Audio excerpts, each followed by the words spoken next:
lyrics, but each choir had a unique culture and sound. And if there was no uniqueness, I hate to say this, you don't qualify as a great choir.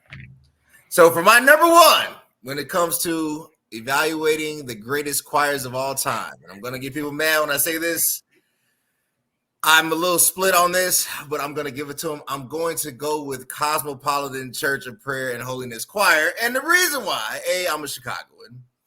B, Cynthia Nunn wrote half her stuff. So, you know, that's kind of double dipping in Northern. So, but when you hear it, whether it's step back, let God do it, Jesus can work it out, first version, second version, or the third version, whatever version is your favorite, they got a whole host of stuff. Oh, what a wonderful child.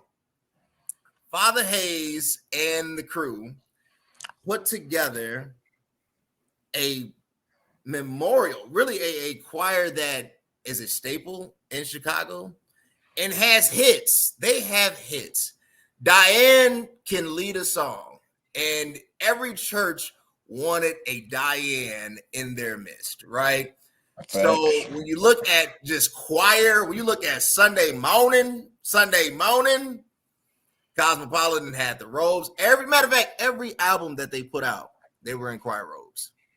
Go back. If you're a real connoisseur of gospel music, every single album that they put out had choir robes. They had the whole ephod of religious regalia in the black church. And you have to give it to them. Cosmopolitan is the number one greatest choir, in my opinion, greatest choir of all time. What do you say, my friend? That was pretty good. That's pretty good. But if anybody know my father, this should be no surprise because this is one of his favorite artists, and it's pretty much all I grew up on. And it's the one and only John P. Kee and the New Life Community Choir. Do I really need to go really deep down? Like, you know who they are as soon as you hear them. As soon as the radio come on, you know exactly who it is. From Jesus is Real, Standing in the Need. Who else? I Do Worship. Even with his little thing he did with Hezekiah, which was nice. Like, it's so many things when it comes to New Life that brings you. I almost feel like New Life was almost a little bit ahead of its time. For it's like the sound was very progressive for the time, but it still had that old school groove to it, that southern groove to it as well too. So the music is there, you got the lead, and the choir had its own sound, and you know what it sounds like. So yeah, that's the reason why they're number one.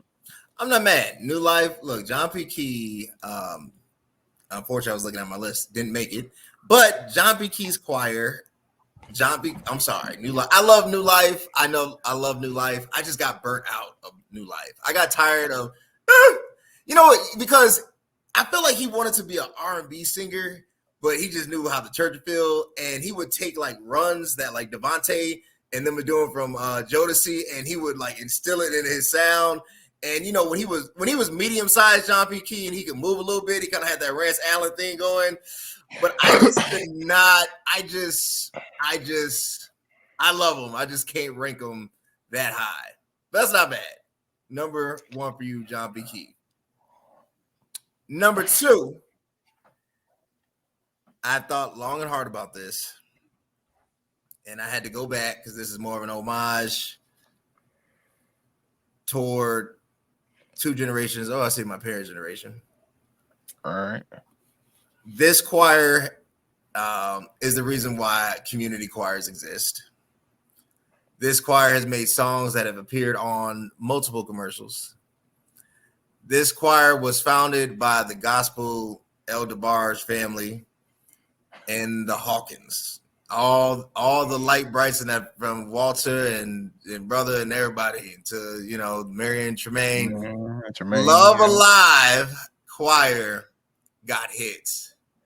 They got hits, bro. I mean, change. Every time I hear change, I want to get saved all over again. You know, every time I hear, not all over again. Somebody though. To say they can mess the whole song up, But if they attempt to see change, I want to be You changed. just gonna hit the flow instantly. Just Instantly.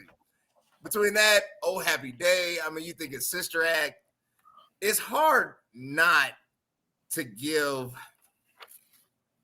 that choir that type of reign and that type of pub.